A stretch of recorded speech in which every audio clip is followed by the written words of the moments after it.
Our top stories today. Prime Minister attacked by protester at the new London Tower. Actress Antonia Merritt wins large film role. A 21-year-old student wins architecture prize.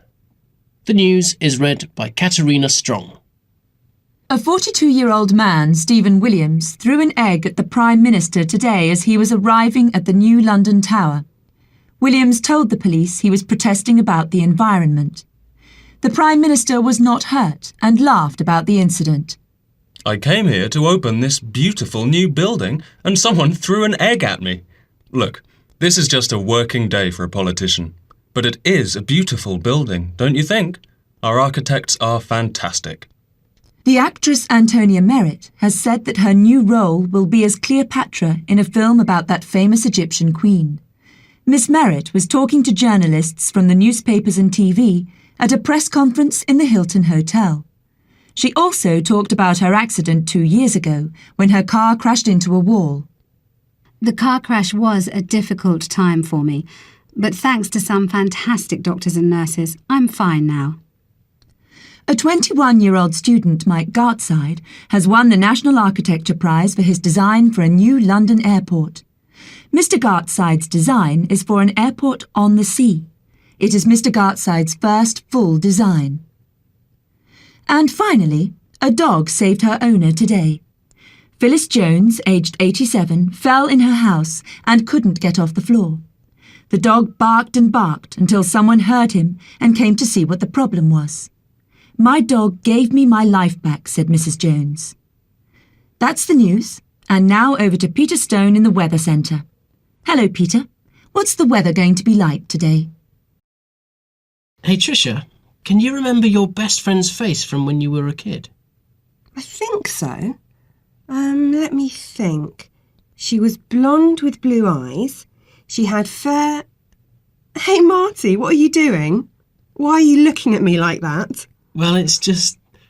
I've just read an article in a magazine about the brain and the way people move their eyes when they think. I just wanted to see if it was true. I don't understand. Explain. Well, when you see someone look up and to their left, they are remembering an image, seeing a picture of something. Like this, Marty. Up and to the left. Yes. So, when I asked you to remember your friend's face, you looked up and to the left. Did I really? That's cool. What else did the article say? Well, when you see someone look up and to the right, you know they are constructing an image. That is, they are inventing, making a picture in their head. Like, maybe the person is trying to see a picture of a peaceful lake in their mind. Then, it said people usually look directly to the left when they are remembering a sound, like the sound of someone's voice. So if you remember a sound, you look left? Yes, and they look directly to the right when they are constructing a sound in their mind, thinking about what a sound will be like. Like imagining the sound of that dog barking when you look at a dog? Yeah, just like that. Interesting. Yes, it is, isn't it? Anything else? People look down and to the left when they are having an internal dialogue, when they're talking to themselves in their mind. I talk to myself all the time. Do I look down and to the left? I haven't noticed, but I'll check. What else? When you look down and to the right, it means you are having feelings, like happiness or sadness. But in your mind, you're thinking about feelings. Wow! So if you just look at someone's eyes, you can tell what they're thinking? Yeah, it's very useful. Try looking at someone's eyes the next time you talk to them, Tricia. It's really interesting. OK, but can you stop looking at my eyes now, Marty, please? I don't want you to know what I'm thinking all the time. I'll try, but since I read that article, I just can't help it. I come from a very small village. My father, well, he's half Irish. He's a lorry driver, but he's always been really keen on engineering, and he's always working on cars and bits and pieces. I suppose I picked up a bit from him, and he's always been really interested in flying. He did a little bit himself, but then he got interested in the gliding club that moved to our village. I started going up in gliders with him to look around, try it out, and then I got involved with that and learned to fly.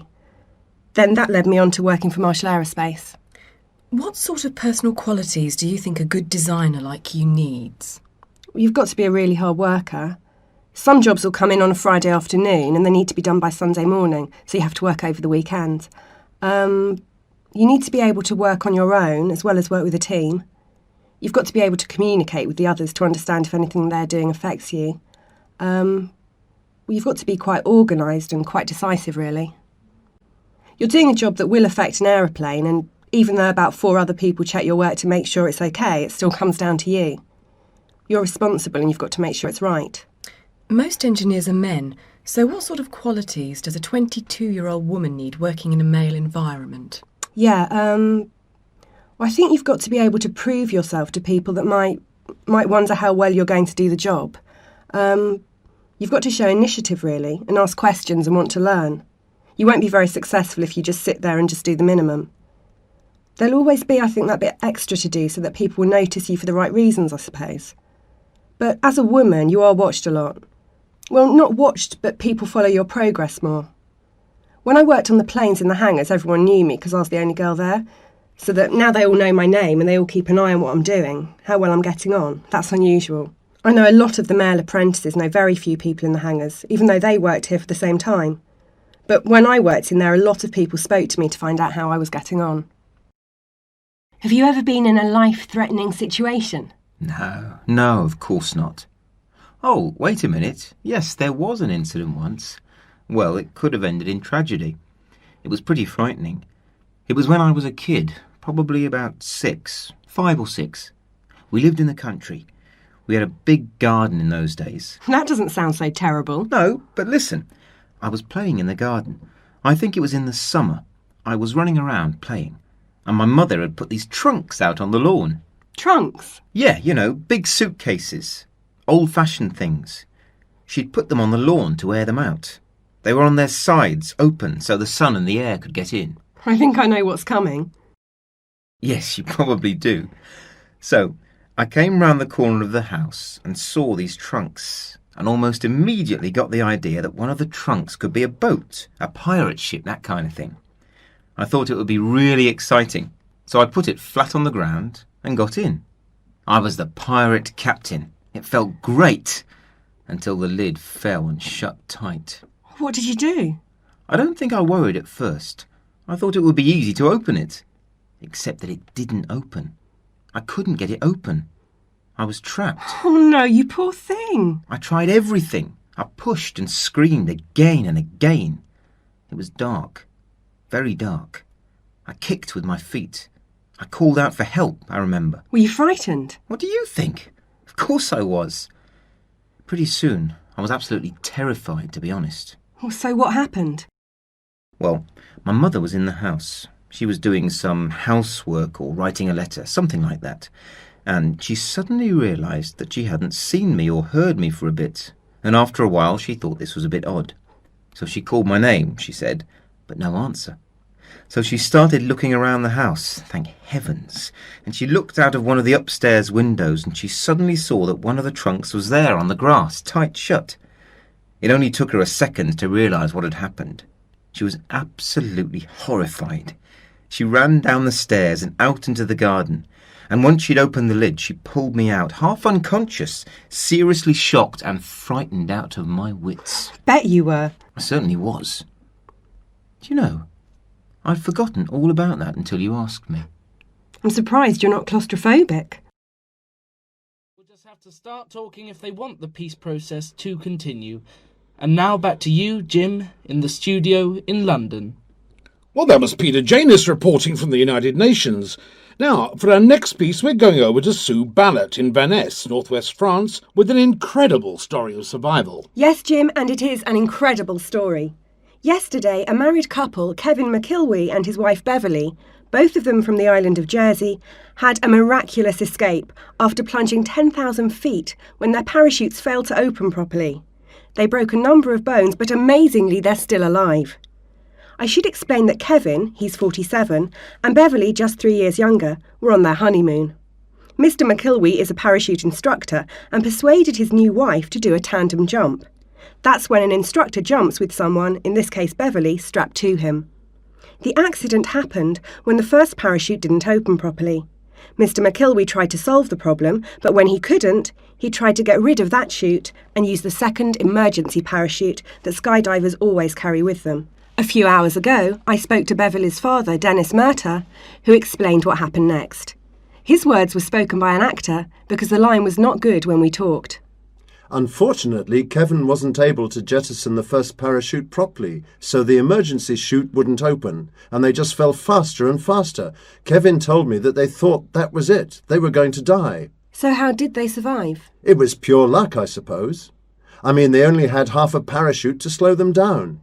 They hit the ground at an absolutely fantastic speed. It could have killed them. How does your daughter feel about parachuting now? She's never going to do another jump. I'm not surprised. She's only just starting to realise how lucky she is.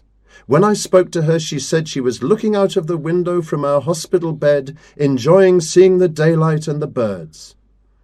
Beverly McIlwee needs a number of operations and will be in a wheelchair for weeks. She has broken bones in her leg, ankle and both of her feet. Her husband has a broken leg. Jim? Thanks very much for that report, Sue. Well, that's a honeymoon those two people will never forget. And now it's time for sport, so over to Simon. Excuse me, sir. Yes, what? Can you give me just a few minutes of your time? It's not very convenient. I'm in a bit of a hurry. It'll only take a second. A second? I don't think so. OK, then a couple of minutes. Look, I'm really busy. I don't think... Oh, please, sir. If you answer just a few questions, you'll automatically be entered into our prize draw. Sorry? Our prize draw.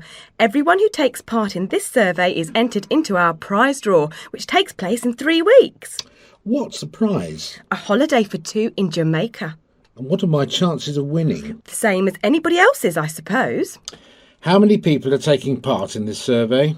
I wouldn't know. Look, this is really... Come on, sir. You've spent a couple of minutes talking to me already. You might as well answer a few questions. Oh, all right, if you must, but let's get a move on. Right. Well, the first question is, how often do you go shopping? Once a week, twice a week, 3 times a week, or more than 3 times a week? Oh, once a week, but only if I have to. Yes. And how many items do you usually buy when you go shopping? 1, 2, between 3 and 5, between 6 and 10, or more than 10? I don't know, really. I suppose, well, usually it's a couple of things. No more than 2, anyway. I'll put 2 then. The next question is, how much time do you spend when you go shopping? An hour? I don't understand the question. Well, when you go shopping, how long do you spend for the whole expedition? Less than an hour, between 1 and 2 hours, or more than 2 hours? Or less than an hour, if possible. I mean, it's not something I do for fun. OK. The fourth question. When you go shopping for clothes, what do you buy most often? Trousers, shirts, underwear, T-shirts, jackets or sweaters? I've absolutely no idea. Well, just say one of them. Anyone. Anyone? Yes, why not? All right, trousers. Right. The last question. What is your favourite colour for a pair of trousers? Never thought about it. Yes, but if you did. Black, I suppose. Right, well that's it. Now, if you'd just like to write your name and address here, your name will go forward for the prize. A holiday in Jamaica. Yes, if you're lucky, you'll be flying to Jamaica. I won't be. I never am. Don't be so pessimistic. You never know. Oh, yes, I do. I never win anything.